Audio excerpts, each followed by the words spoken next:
Hey everyone. So this is what I look like with my glasses. Um, this video, I'm not sure if I'm going to post it because it is a really touchy subject.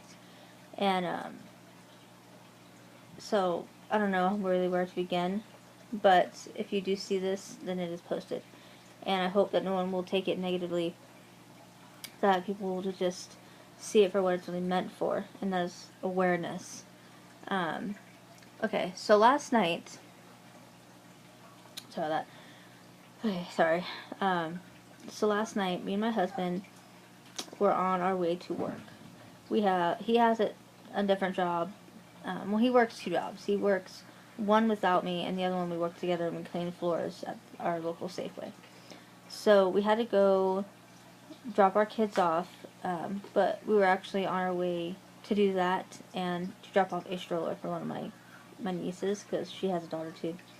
And so on the way there, we went down this one street that we used to live on.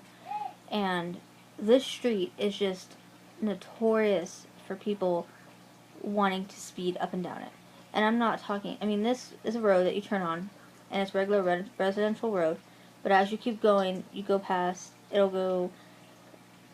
you go down it, and then it ends, or the road keeps going, but the houses end, and then it's a cemetery, and then on the other side is our mill, and then you come out to the freeway, or the highway, whatever.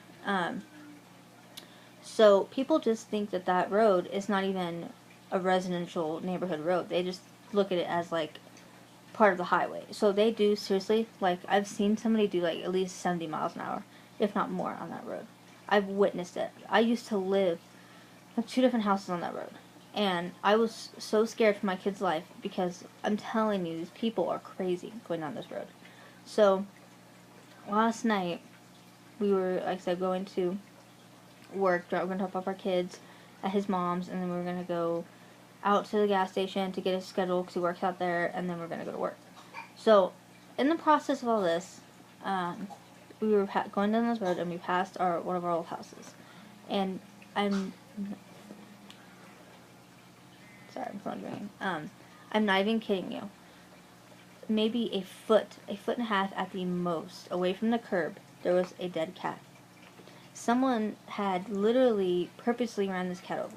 And now, I wouldn't say it was on purpose if it was in the middle of the road, because then I could see, well, the cat darted out, you couldn't stop. But literally a foot away from the curb, somebody had to have literally turned to hit this cat. Because that road, you can fit 2 or 3 cars at a time on that road. So you cannot tell me that that was not on purpose. And what hurt most about that for me was I knew who that cat belonged to. And it was an elderly gentleman and his wife. And we weren't really sure. I mean, we were about 98% positive that that was this cat. So we went and dropped off the stroller. We came back. We dropped off our kids. We went and dropped off the stroller, came back. And then he went and knocked on the old man's door. And honestly, that is one of the hardest things ever, is having to tell somebody that you think their animal is dead. And literally, it was so sad watching my husband go up there, because he told me when he came back that that old man had tears in his eyes. And I 100% believe it. And I told him I do not blame him, 100% do not blame him. Because I would be bawling if somebody told me my cat was ran over. And I was sitting in the truck and I was gonna go with him. But the reason I was sitting in the truck, I had the door cracked open, is I told him, give me a signal and I'll go over there and I will pick up the cat and I will bring it to him. Because I was not afraid to do that one little bit. That man deserved to have, to know what happened. And, so sure enough, it turned out it was his. The man went and got the cat, because we were going to do it, but then he kind of beat us to it. So, yeah, I'm still thinking about it today, and it makes me so angry that people speed up and down that road. And what's really funny is, when I used to live at the other house, the first house I lived on before I moved across the street from the old man, was literally my house. Okay, literally, it's my house, my yard, my gate, the street. It was literally like, my yard was not even that big. So, all it would take is from one of my kids to open up the gate and a split second to run out in the street, because it was literally, the yard was maybe I don't know, 8 feet wide, if that. Not even 8 feet wide, maybe 6 feet wide along, or 7 feet, you know, wide. And then you had the little sidewalk, some gravel, which was literally like, the sidewalk was maybe like the average 2 feet wide, and the gravel about 2 feet wide, and then the street. So I got really pissed one day, because I got tired of seeing people speed, up and down this road. So I went on Facebook onto the main group that everybody uses around here, uses to sell their stuff, and not drugs or anything, like household stuff like couches and clothes and things like that. And I went on there and I told them, you guys need to slow the fuck down, or I'm going to throw nails out into the road. And I guarantee you guys will stop. And now, I know that's a little harsh, but honestly, to me, I'd rather pop somebody's tire than have somebody hit my kid. And the way people look at it is like, oh, why aren't you watching your kid? Don't say anything like that until you have children. Because it takes a second for you to turn around, look back, and your kid is already out the gate. They are so fast. Let me tell you, so fast. that is literally all it takes is a second. And then, boom, they're hit. I mean, literally, like I said, you turn around, pick something up off the floor, turn back around, and they're already at the gate. They already have it open. I mean, let's just say they're running through the gate, because as soon as they see you turn, they run up to it, they open it, and when you turn back around and you see them running through the gate, you're running after them, but they're already to the street. And that's all it takes, literally. And so why this is more touchy for me is not just because of my kids, but because when I was a little kid, we had a couple cats. We had 2 cats. And we went out of town for something, and we came back, and we couldn't find one. We called her, and she was good, super good about coming when you called her. Yelled for her, and then finally somebody's like, hey, there's a cat over there in the bushes. And we're like, okay, so we ran over there. And I shit you not, somebody hit our cat on purpose. Because there was a line of trees, and a line of grass next to the trees, and, like bushes, kind of. It was for decoration in the neighborhood where we lived.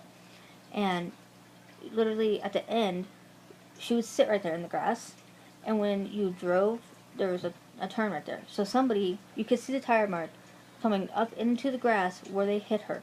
I mean, perfect tire mark through the grass. Somebody deliberately ran her over. She made it into the back of the bushes, and my mom picked her up, ran her to me, and I was running at her, and she handed her to me, and I cannot even tell you, it felt like every bone in that cat's body was broken. She felt so light and lifeless. It was crazy. And luckily she made it, but it was horrible. I mean, and why I want to make this video, and I'm sorry it's so long, is because I'm so tired of people thinking it's okay to hit animals. I know people need to watch their animals more. I mean, I can't stress that enough in this town, because dogs get out all the time around here, and I'm all the time saying, watch your dog. I mean, I check on my dog constantly, to make sure she is in my backyard. I mean, even when I had my German Shepherd, when I lived on that main street, I was always checking on her. Always checking on her. Constantly throughout the day, to make sure she was there. And that's what you need to do for your pets. Make sure they're there. And that's why I told my husband last night, that's why I don't let my cats outside. I have 2 cats right now. I don't let either one of them outside. And I will not do it, period. Because people, they expect cats to have collars on like dogs and tags. Well, you can't keep that on a cat, because they climb trees, they get under houses, they do whatever they do, and they make collars for cats able to pop off so they don't choke. So you're going to lose all that tags and shit maybe one day. And then if your cat gets hit or something happens to it, nobody's going to be able to identify it. But then people are going to be like, oh, well, go get a microchip. Well, honestly, that is a good idea, but at the same time, how many people are really going to pick up a dead cat after they've hit it, take it to the vet, and be like, here, see if it has a microchip so I can find the owner? Not very many people will do that. And that is the saddest thing ever. I mean, that's sad truth. And the reason I'm making this video, like I said, is awareness. That we need to be aware of our surroundings. That even if it's a squirrel, okay, try to stop. Try to swerve out of the way. I mean, I know people will be disagreeing with me on this, and they're going to be like, oh, well, I'd rather just hit the squirrel than crash my car and chance my baby's life, or my wife's life, or whatever. But, honestly, it does not take but a second to turn. It is not, I mean, you don't need to be in a hurry everywhere you go. I mean, go slow. If the sign says 25, do 25, or do 20. Don't freaking do, oh, it's 25, I'm gonna do 40, you know, or 50. Don't do that. I mean, not only are you risking hitting innocent animals, but you're risking hitting other people and other people's children. And that is a sad truth. Sad truth. So, I really hope no one gets offended by this video. It's not what it's intended for. I just thought about this subject for so long, especially after my cat got hit when I was a kid. I've always wanted to do something like this to bring awareness, to, you know, have people share and to listen and to understand that, you know what, we need to slow down. We need to pay more attention because there's no reason animals should get hit.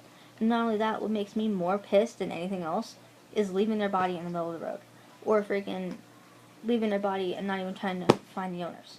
Even if it's a wild animal and they don't have owners, pull the animal off to the side of the road. Don't just leave it there to continually get hit. Because not only that, someone might not see that there's a dead body in the road, and they're going to accidentally hit it, and they could have an accident. They could flip their car. All because you were careless and were either speeding and hit that animal, or whatever, and you decided just to leave it there. I mean, I personally, I believe it was, 2 years ago, since I moved into this town, we hit a deer. And we got out of the truck, and we moved it to the side of the road. Off to the side, so that no one would hit it. I mean, we felt extremely bad, but, you know, it wasn't our fault. It came down off the side of the hill, and we hit. We tried to stop, but at the same time, my husband's like, you know what, I'm just going to pin it, and he sped over. And we were lucky we didn't get hurt. So, anyways, I'm going to cut it now, guys, because this video is already super long, and I apologize. But like I said, please don't get offended. Just know what I'm trying to say, and know that it's only for awareness. And to help people to understand that we gotta be more aware. So, anyways, I will talk to you guys later.